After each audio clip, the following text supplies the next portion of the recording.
Hayırlı kеш yolu telekanalında yanılıklar çıkarılışı. Studiyada sizni min Feride Sobirjanova selamlayım. Bugün programmada. Эшмәкәрләр чаллыга 100 миллион сум акча жәлеп итте. Шәһәрдәшләр республика программаларынан ничек файдалана, Гүзәл Шихапова ачыклады. Шәһәр судында бүген тренерга карата хөкем карары чыгардылар. Ул саксызлык аркасында бала үлемендә гаепләнде. Суд залында Ләйсән Ханова булып кайтты. Иң яхшы татар теле укытучысы Чаллыда яши. Бүтән Россия бәйгесе җиңүчесе белән хәбәрчебез очрашты. Чаллы ТВ телеканалының яңалыклар бүлегендә үзгәрешләр. Алар белән сезне Руслан Ахунов таныштырыр. Космонавтика көне уңайыннан укучылар самолетлар һәм ракеталар очырды. Әлеге чарадан хәбәрчеләребез дә читтә калмады.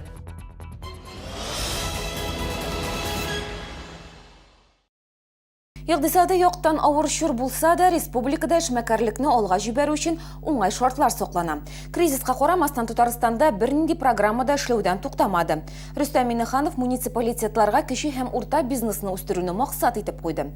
Чаллыда да атна саен кризиска каршы штаб утырышлары уза. Биредә һәр оешманың проблемаларын индивидуаль рәвештә хәл итәләр. Шәһәрдә 200-гә якын оешма дәүләт ярдәме алды. Апрель аенда шуларның берсе грант акчасына алынган җайланманы эшкә җигәчәк. Тулырак хәбәрчебез сюжетында. Рабика шәһәрдә 2 тапкыр республика грантын алган бердән-бер оешма эшне башлап җибәрү өчен республиканың инвестицион үсеш агентлыгы 5 миллион сум акча биргән. 2014 елда эшмәкәрләргә ярдәм итү программасы буенча тагын зур суммада грант тоткан. Мондый ярдәм булмаса, алга китеш булмас иде ди оешма директоры. Поддержка в виде гранта 50/50 на приобретение. Без яңа җайланма сатып алуга 50-гә 50 дигән грант оттык. Проектның бәясе якынча 36 миллион, 5 миллион сумлык ярдәм алдык. Төп эшләр төгәлләнеп килә инде. Безгә җитеп бетмәгән җиһазларны сатып алырга акча кирәк иде. Яңа җайланма ярдәмендә Рабик Россиядә составында битум булган иске материалларны калдыксыз эшкәртүче бердән-бер оешма булачак. Икътисады яктан авыр чор булса да, республикада бүген дә эшмәкәрләргә ярдәм итү программалары эшли.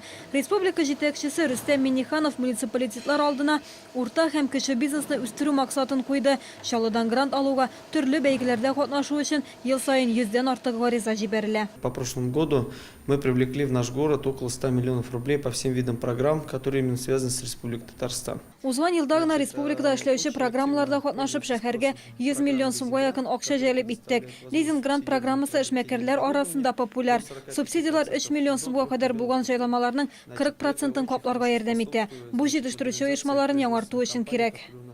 Быел республика күләмендә яңа программа эшләячәк, ул эшмәкәрләргә түбән процент белән кредит бирүгә юнәлтелгән. Җитештерү мәйданнарында урнашкан оешмалар исә 50-гә 50 программасы буенча акчалата ярдәм алу мөмкинлегенә ия. Развитие үсеш паркы куллануга тапшырылуында күздә тотып, быел әлеге программа аеруча популяр булыр дип көтелә. Эшмәкәрлекне үстерү хакында бу атнада Россия Дәүләт Советы утырышында да сөйләделәр. Биредә республика җитәкчесе Рөстәм Миннеханов та катнашты. Президент Владимир Путин ил буенча кече һәм урта бизнес әкрен үсештә дип белдерде. Создание благоприятной деловой среды в каждом регионе и муниципалитете. Һәр төбәктә, һәр муниципалитетта эшлекле уңай мөхит булырга тиеш. Бу кече һәм урта бизнес үсеше өчен мөһим. Моңардан башка бернинди ташламалар да, грантлар да ярдәм итмәячәк. Шулай да Татарстанда зур эшләр алып барыла. Forbes журналы тикшерүләре буенча республика Россиянең бизнес үсеше өчен уңай булган 30 төбәге арасына керде. Республика инвестициялар җәлеп итү буенча да уңышлы эшләп килә. Кече һәм урта эшмәкәрләр саны буенча Россия күләмендә 10-лыкка керде. Бүген Татарстанда 140 мең шундый субъект эшли, биредә ярты миллион кеше хезмәт куя. Рөстәм Миннеханов киләчәктә дә муниципалитетлар алдына эшмәкәрлекне үстерү максатын куйды. Гүзәл Шихапова, Илнар Харисов, яңалыклар. Бүген Чаллыда 66 яшьлек тренерга карата хөкем карары чыгардылар. Шәүкәт Бикмөхәммәтов 109-нчы маддәнең 2нче өлеше, ягъни һөнәри бурычларын тиешле дәрәҗәдә башкармау һәм нәтиҗәдә саксызлык аркасында бала үлемендә гаепләнә. Суд узган елдан бирле барды. Дәүләт гаепләүчесе тренерны 2 елга иректән мәхрүм итүне сорады. Суд залыннан хәбәрчебез Ләйсән Ханова репортажы. 2014 елның 22 ноябрь Боз сарайында шөгыльләнүче 10 яшьлек шәһәрдәш һәм аның якыннары өчен иң кайгылы көнгә әйләнде. Бала урамдагы корттагы менә бу бөек коймадан егылып төште. Аның бөеклеге 3 метрга якын, аста исә таш плита. Баланы шунда ук хастаханәгә илтәләр, ләкин табиблар аның гомерен саклап кала алмады. Ул 4 декабрьдә җан бирде. Бүгін тренерға қарата соңғы сут отырышы. Ол фажиға күнінде кортқа 2 түркімні бірге алып шыға. Аның юзағын өше алмай, һәм балаларға құймадағы ярық аша кірге құша. Бірнеше малай құйма үстінен секіріп түші. Корттан шыққанда да шулай ұқшылилар. Тек малайларының бірсі үшін бұл аяныш тамамлана. Частично, конечно, признаю и нашу глубокие соболезнования потерпевшим и по возможности просил простить меня, если не мог. Малайның әтиянесі тренер белән килешүгә барырга теләмәде. Рухи зыян өчен 500 мең сум акча түләтүне таләп иттеләр. Судта Шәүкәт Бикмөхәммәтовның гаебен тануы, күп еллык хезмәтендәге уңышлары искә алынды. Тренерның 1 елга иреген чикләү һәм баланың ата-анасына 200 мең сум компенсация түләтү турында карар чыгарылды. Ну, это жизнь, что же делаешь, никто от этого не застрахован. Нишлисең тормышта төрлесе булырга мөмкин. Беркем дә үзе белән шундый хәл булмас дип әйтә алмый. Балалар инде ул. Спорт мәйданчыкларында өлкәннәр дә тәртип боза бит. Нишлисең? Суд карарын кире карату өчен 10 көн вакыт бар. Әлегә баланың ата-анасы бу хакта төгәл генә карарга килмәүләрен белдерде. Бу сарай артындагы кортка фаҗигага кадәр дә балалар койма аша керә торган булган. Бүген коймаларда ярык урыннар юк инде. Ләйсән Ханова, Илнар Харисов, Яңалыклар. Оқушыларда туган телне өйрәнүгә теләк уяту өчен традицион дәрес кысаларында гына ирешеп булмый. Илнең иң яхшы татар теле укытучысы исемен яулаган Рәсим Хафизов моны бик яхшы белә.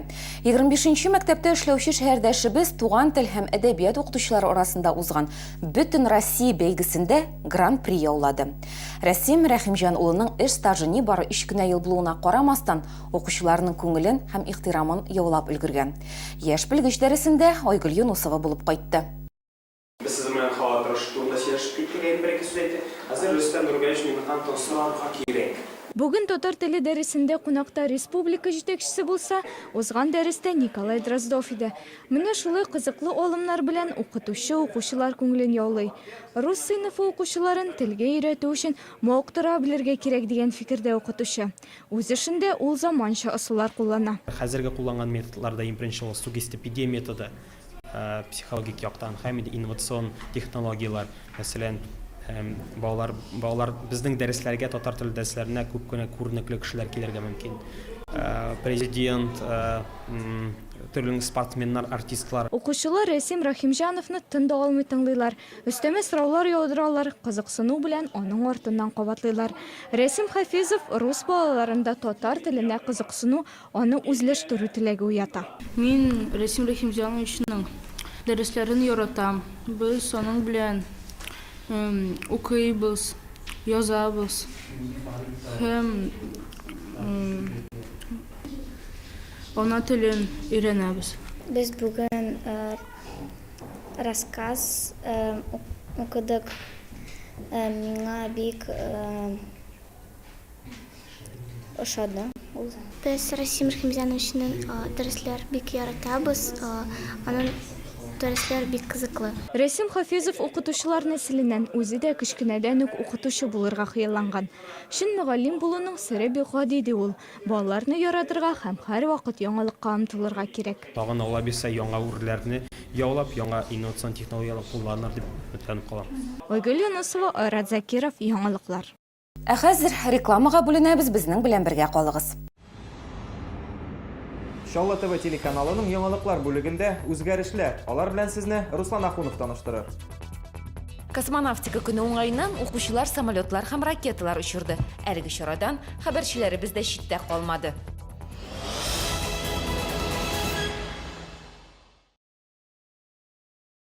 Подпишитесь на газету «Пенсионер» всего за 69 рублей в месяц с доставкой на дом. Индекс 31 904. Жилой комплекс «Пчелы-Яр» предлагает земельные участки с коммуникациями, готовыми домами, а также квартиры в жилом квартале «Берег». Встречай весну с «Пчелы-Яр». Только у нас при покупке земельных участков скидка более 400 тысяч рублей.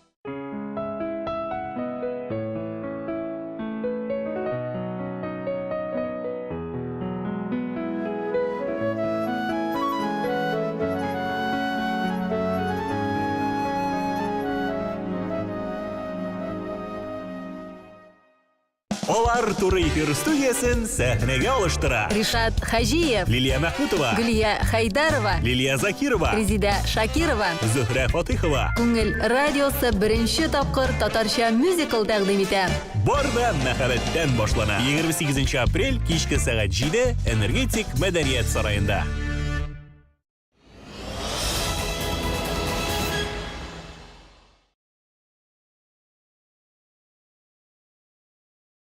Яңалыклар тапшыруын дәвам итәбез.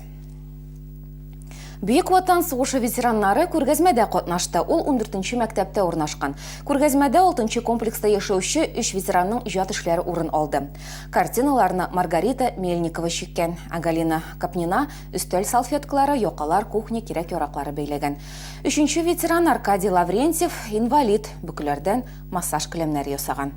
Была проведена же еще и... Укучылар белән ветераннарның биографиясын төзедек, алар белән гел элемтәдә булдык. 14-нче мәктәп күргәзмә оештыруга зур өлеш кертте.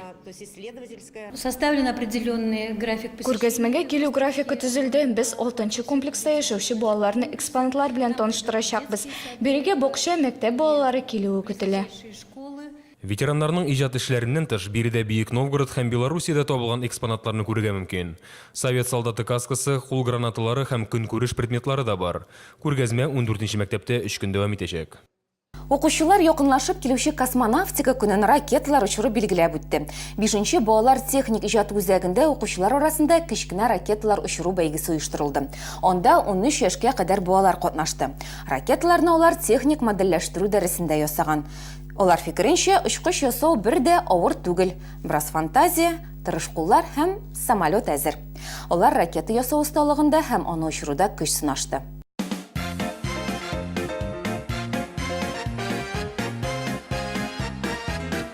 Я свой самолет сделал из пенопласта и альбома.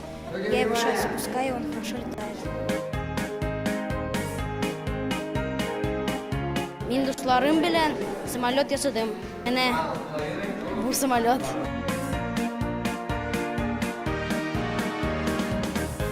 Я люблю заниматься у Алевтины Ивановны техническим моделированием. И уже второй раз участвую. Первый раз я участвовал машинками, а сейчас ракетами. Менә бу ярышлар инде безнең үтәләр 8-нче тапкыр төрле ярышлар. Балалар үзләре ясыйлар шул ракеталарны. Укытучылар алып киләләр монда. Ярышлар уза 2 этапта. Результат аннары ахырдан әйтәбез результатны. Бүген Чаллы ТВ телерадиокомпаниясе бинасы мәйданында да самолетлар, ракеталар очты. Дөрес, алар уенчык кына иде, шул рәвешле оешма хезмәткәрләре космонавтика көнен билгеләп үттеләр. Яңалыклар бүлеге космонавтика көненә алдан ук әзерләнде. Очкычлар ясау буенча мастер-класс үттеләр хәтта. Балалар техник иҗаты үзәге педагоглары алдан әзерләнгән пенопласт өлгеләрдән миг очкычы макетын җыярга өйрәтте. Балашакка кайткан кебек булдым. Өйгә кайткачтан, Алла берсә, кызымны да шушындый самолетлар ясарга өйрәтермен. Кичкенә чакта самолетлар ясыйдык әлбәттә, әмма кәгазьдән генә ясаган бар иде. Бүген бик кызык булды. Әзер модельләр һәм мин инде иң беренче чиратта аларны әни буларак ясадым. Киләчәктә шулай ук балаларыма да ясарга өйрәтәсем килә. Очкычлар әзер, хәзер аларны сынап карарга да була.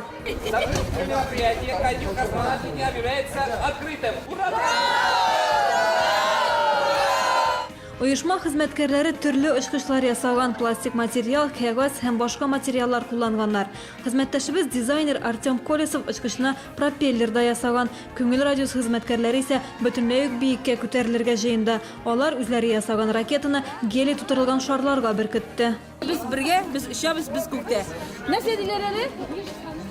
Космоска ишалар. Кыйылда. Күңел иши. Көндә. Ура! Безнең инде радио тыңлаучыларыбыз һәр вакытта күңел белән, шәхсән мин үзем дә күңел белән. Шуңа күрә мин бик шат шушы бәйрәмдә катнашуыма. Ура! Самолетларны валютадан ясаучылар да бар иде. Бу журналистларга доллар курсын алдан фаразларга ярдәм итте. Сегодня узнаем, куда пойдет доллар, или вверх, или вниз. Или назад. Поехали! Раз, два, три!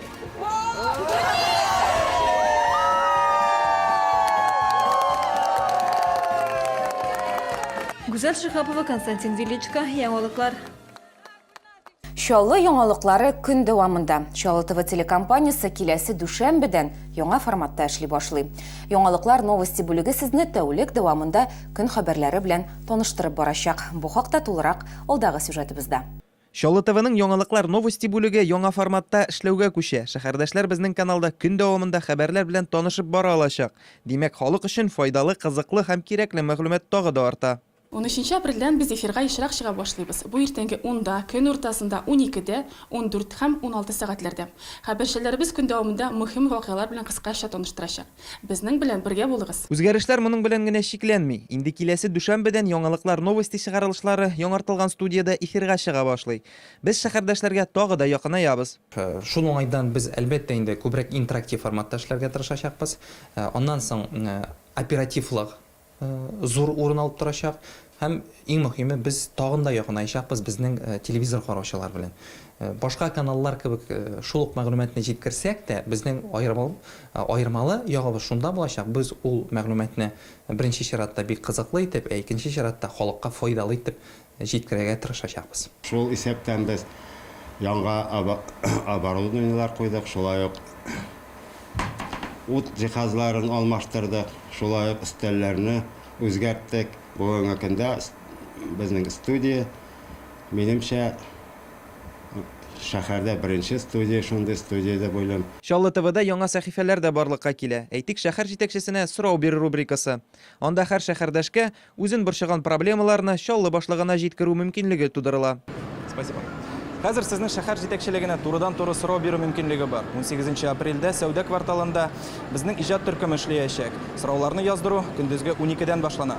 Проблемаларыгызны бланкларга язып та ирештерә аласыз. Ә кайбер сорауларга җавапларны без сюжетларыбыз ярдәмендә җиткерәчәкбез. Руслан Ахунов, Лейсан Ханова, Максим Орлов, яңалыклар. Алда төрле вакыйгаларга бай булган яллар көтә. Православие динендәге шәһәрдәшләр Пасха бәйрәменә әзерләнсә, башкалар бәлки космонавтика көнен уздырыр. Буш вакытны мәдәни чараларга да багышларга мөмкин. Татар дәүләт драма театрында изге Имән Шаһит һәм Ашыклар тавы әсәрләре куелачак. Метро мәдәни белем бирү платформасында Күкләр балладысы күргәзмәсе ачылачак.